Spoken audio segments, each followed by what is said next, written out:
and girls, men, women, and children of all ages. This is everyone's favorite jack of all trades, with the foul mouth, Commodore Urban. And today I want to have a very fun video for you. I want to show you two different models made by two different companies in two different scales. But there's one common thing, actually two common things. One, they're from the same company, not model company, but they operate from the same shipping line, the famous Cunard line, and they are sisters. I'm talking about the Mauretania and the Lusitania. So without any further ado, let's go ahead and take a look at the models. As you can see, I have a model of the Mauretania. This is a 1/600 scale model made by Airfix, and the other is a 1/350 scale model of the Lusitania by Mr. Hobby. Now, let's go ahead and compare the boxes first.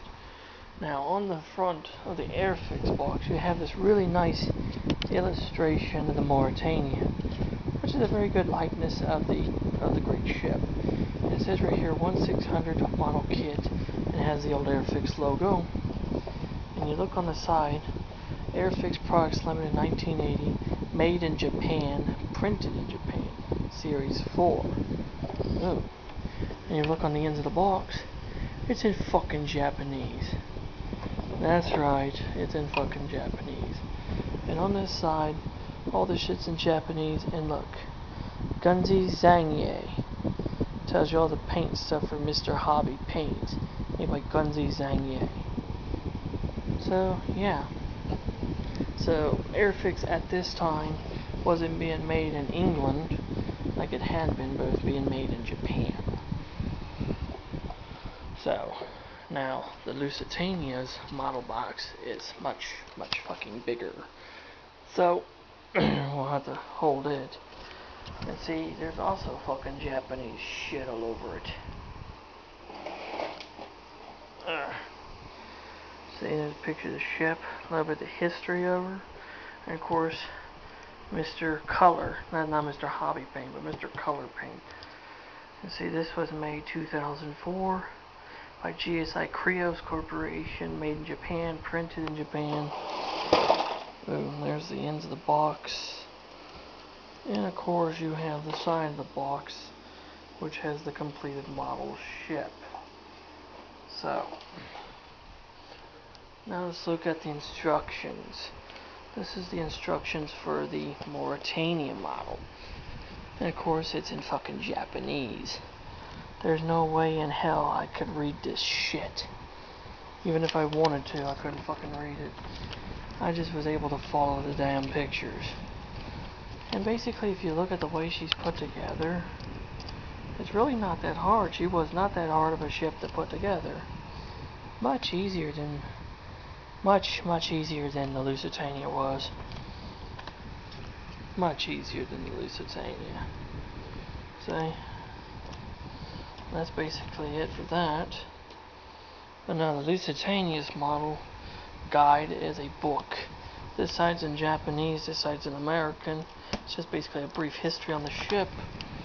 And of course it opens out into a detailed book.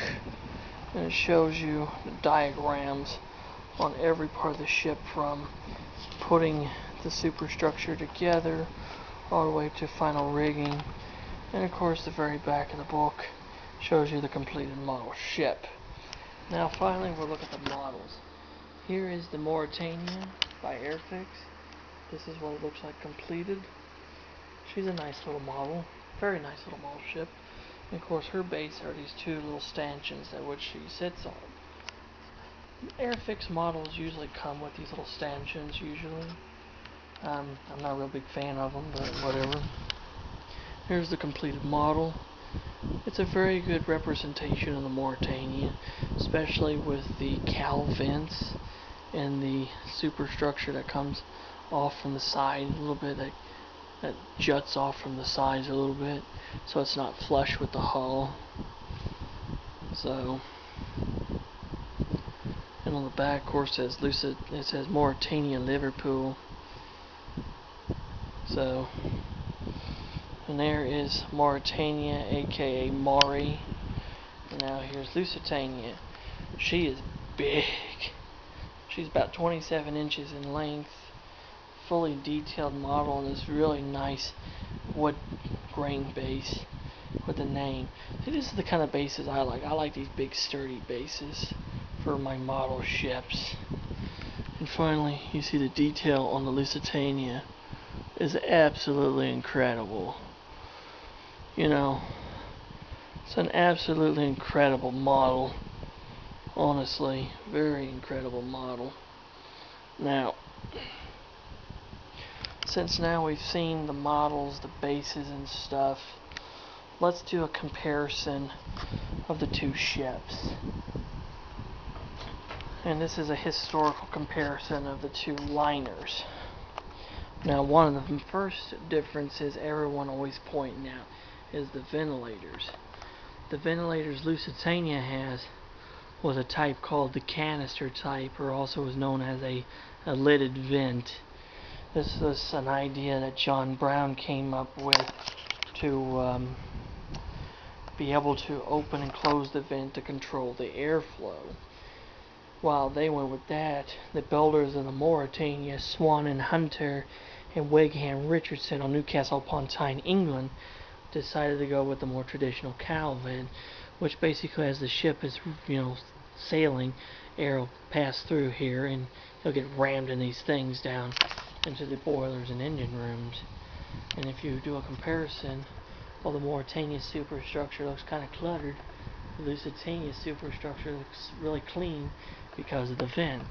But one problem is that these vents could not stand up to the rigors of service, so as these things failed, they were being replaced with these. So by the time when the Lusitania sank, the two here were replaced. There was two here that were replaced, and I think there was a couple more replaced here. And she also had an extra set of these cowl vents back here, and these vents were taller. So another major difference for the Lusitania and the Mauretania was the superstructure of the face of the ship. And as you can see, the Lusitania is rounded, and she has round portholes. The Mauretania's wasn't completely round either. Like Lusitania's wasn't completely round, so it rounds off. See, the Mauretania's is more rounded, and it squares off here and goes around. And here she has square windows. She has round windows down here, square windows here. Lusitania had round windows. So, and also the bridge wing supports were different comparing to the Mauretania's. And another thing that was different was that when Lusitania was first built in this form, this configuration I'm showing here, her bow was painted white. But to match her sister Mauretania, which her bow was completely black, as you can see here. On the Lusitania, they painted the bow from here all the way to about here black. They completely painted that stripe out to make her match up better with her English-built sister. Now, another thing that was different between the Lusitania and the Mauretania was their skylights. If you look at the skylights on the Mauretania, they were more not really dome shaped. They were more like a pyramid shape. And the best area you can see is here on the fantail of the vessel here. If you look on the Lusitania, they were more house shaped, but the ones here were barrel top shaped. This one was barrel shaped here too on Mauretania, but this one was more pyramid shaped and more of a house shape here.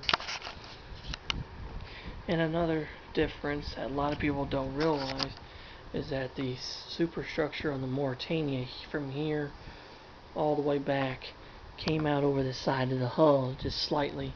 On the Lusitania, it was flush with the hull. She didn't have no overhang. Mauretania had slight overhang. Lusitania was flush. And finally, another major detail difference as would be the propellers. This model is incorrect because the model came with 3-bladed propellers, but the Mauretania was actually outfitted with 4-bladed propellers originally when she was entered service. The Lusitania was the one that had the 3-bladed propellers, and when they found out the 4-bladed propellers on the Mauretania were much more efficient than the 3-bladed ones Lusitania had, they replaced them with 4-bladers on Lusitania. But the English-built Mauretania was slightly faster than the Lusitania, and the English-built Mauretania also had less vibration problems than the Scottish-built Lusitania.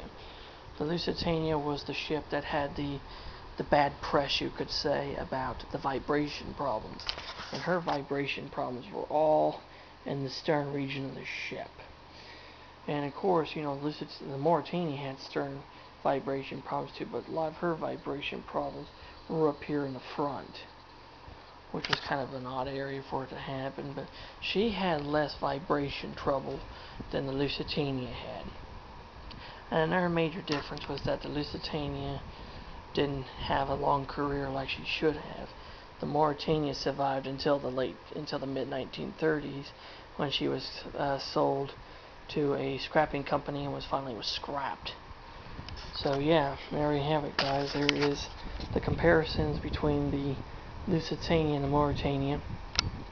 I'll tell you right now also, if you're wanting to get a model of either one of these two ships or both, the cheaper one is this one, because Airfix has a modern version of this kit you can buy, but it's not molded in white, it's molded in gray, so you'll have a hell of a time painting it. Just like my Queen Elizabeth, which is sitting up there. It was molded in gray, but this one was molded in white, thank God. But yeah, this is a cheaper model.